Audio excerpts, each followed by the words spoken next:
एक एक एक सीक्रेट बताऊं चाइना के बारे में, मैं खुद गया नहीं हूँ, जाना है मुझे, देखना है कि क्या मुझे भी है, जाना है।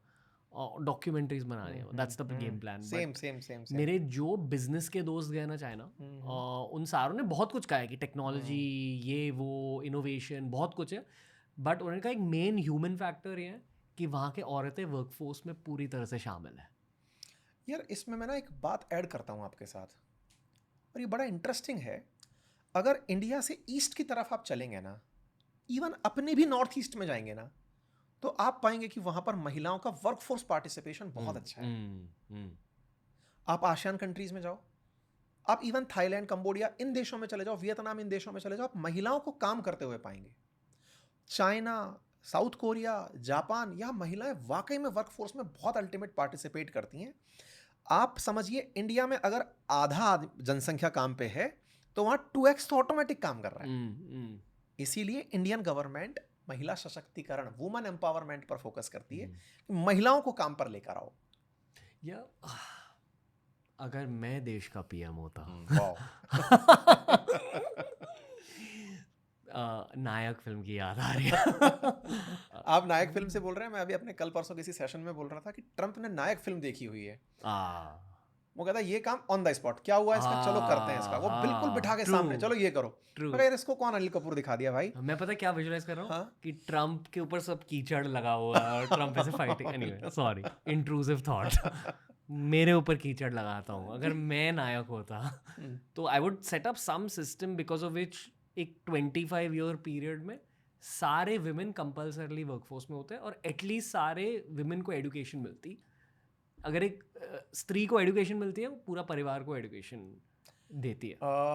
इस पॉइंट में मैं ऐड ये करना चाह रहा हूँ कि आपकी जो ऑडियंस अभी सुनेगी ना, वो क्या एक लाइन बोलेगी कि हमें कोई दिक्कत नहीं है कि महिलाओं को काम दो, लेकिन जो पुरुष काम करना चाह रहे हैं उन्हें तो दे दो। ओके, बेरोजगारी का प्रॉब्लम, बेरोजगारी का प्रॉब्लम है। लोग मतलब क्वेश्चन ये नहीं है कि आप सोचते क्या है कि मैं महिलाओं को नौकरी दूंगा, वो कह रहे हैं साहब हम भी चाहते हैं घर में 2x कमाई आए, लेकिन x को तो आए पहले।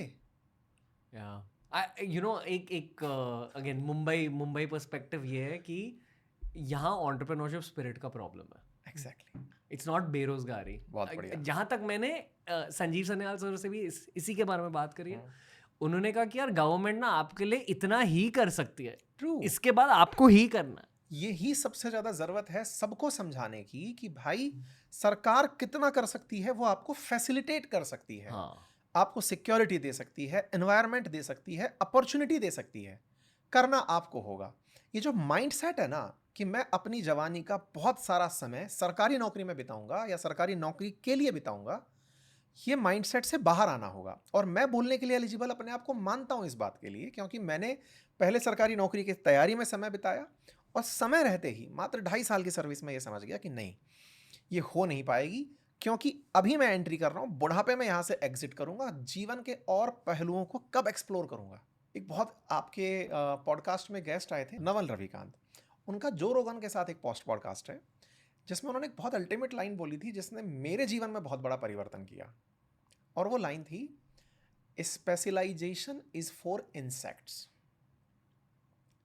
ये लाइन ना वो यूं ही फ्लो में बोलते चले गए, और वो बात जो थी वो मुझे कहीं ना कहीं ऐसा हर्ट कर गई अंदर तक कि यार ये बोलना क्या चाह रहे हैं। मतलब ऑफेंसिव है लेकिन मीनिंग भी क्रिएट कर रहा है। ऑफेंसिव इसलिए कि यार कोई व्यक्ति कह रहा है कि मैं तो इस काम में इतना महारत हूं कि मैं तो बिल्कुल आंख ही देखता हूं, चिड़िया दिखती नहीं है। उनका कहना है कि क्यों, जीवन का एक नजरिया और भी तो है कि मैंने आंख देख ली, अब मैं पंख देखूंगा, अब मैं आसमान देखूंगा, अब मैं दाना देखूंगा, अब मैं और पक्षियों को देखूंगा। तो फोकस प्रॉब्लम नहीं है। एट ए टाइम आपने ये काम कर लिया, तो मैं जिंदगी भर आंख का ही इलाज करते करते जीवन क्यों बिताऊं। मैंने आंख का सीख लिया, कर दिया इलाज, खुद के सेटिस्फेक्शन के लिए क्या कर रहा हूं। अब केवल भगवान के सामने ये थोड़ी बताना है कि मैं आंख का इलाज करते करते 10 करोड़ रुपए बैंक बैलेंस छोड़ के आ गया हूं आपके पास। आपने जीवन में क्या एक्सप्लोर किया, एक्सप्लोर करने के नाम पर आपने क्या सीखा। और ये बात यार मेरे दिमाग में इतना घर कर गई, तो यार मेरी लाइफ में नवल रविकांत का ये जो पॉइंट था ना, ये बहुत इंपैक्टफुल है। और स्पेशलाइजेशन इज फॉर इंसेक्ट्स, ये बहुत तगड़ी लाइन थी यार। मतलब अलग अलग सब्जेक्ट्स जानो भाई, चींटी जिंदगी भर वही गड्ढा खोदते और खाना ढूंढते मर जाती है। चींटी थोड़ी हो यार, ट्राई करो ना, सब्जेक्ट्स को एक्सप्लोर करो ना। अगर आपके पूरे बॉडी पर हम कीचड़ डालें और आपको नायक बनाएं ठीक है तो फिर आप क्या करते हैं? यार मैं ना मतलब बहुत हद तक ना चाइना की पॉलिसीज अपनाता, डिक्टेटरशिप नहीं, लेकिन लोगों को काम करने के लिए मोटिवेट करता कि यार धंधा बनाओ भाई। हर व्यक्ति को पकड़ पकड़ के ना यूनिट्स में कि सुनो ये तुम इस गांव के 100 लोग मिलो, मोबाइल कवर बनाओ यार तुम वो लोग बैठ के। लिटरली चाइना ने यही किया है। यही किया है यार, सुनो यार तुम करो यार, माल मैं बेच दूंगा। आप इंटरेस्टिंग पार्ट देखेंगे, अभी सरकार ने हर शहर का अपना एक प्रोडक्ट हाईलाइट किया है। केंद्र सरकार ने योजना चलाई है, मतलब हर शहर का अपना एक प्रोडक्ट से हाईलाइट कर रहे हैं जी। मैं कहता इसको स्केल कर दो भाई। बेचने के लिए हम व्यापारी बन के बैठे हैं, सबको एमआर बना देंगे, जाओ दुनिया के देशों में घूमो।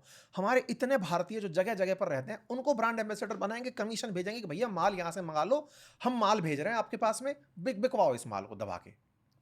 सरकारों से बात करनी है, कर लेंगे। हम इस लड़ाई में नहीं लड़ेंगे कि यार तेरी चद्दर अच्छी है कि मेरी चद्दर अच्छी है। भाई रसगुल्ला तेरा अच्छा है, लड्डू मेरे अच्छे हैं, चद्दर तेरी अच्छी है, बाल कंघी मेरी अच्छी, बेचो यार। मैं उस तरह से सोचता भाई, लगाओ कीचड़ मेरे।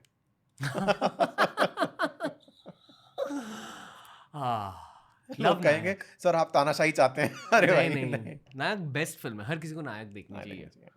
और मैं अभी रिसेंटली बता रहा हूँ आपको, ट्रम्प ने अभी कुछ उनके यहाँ पे किसानों का समुदाय आया हुआ था, कुछ किसान आए हुए थे, एक महिला रिप्रेजेंटेटिव आई हुई थी।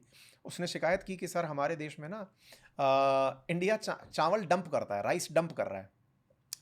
ट्रम्प बैठ के अपने मंत्री से पूछते हैं इंडिया का कितना % चल रहा है टैरिफ?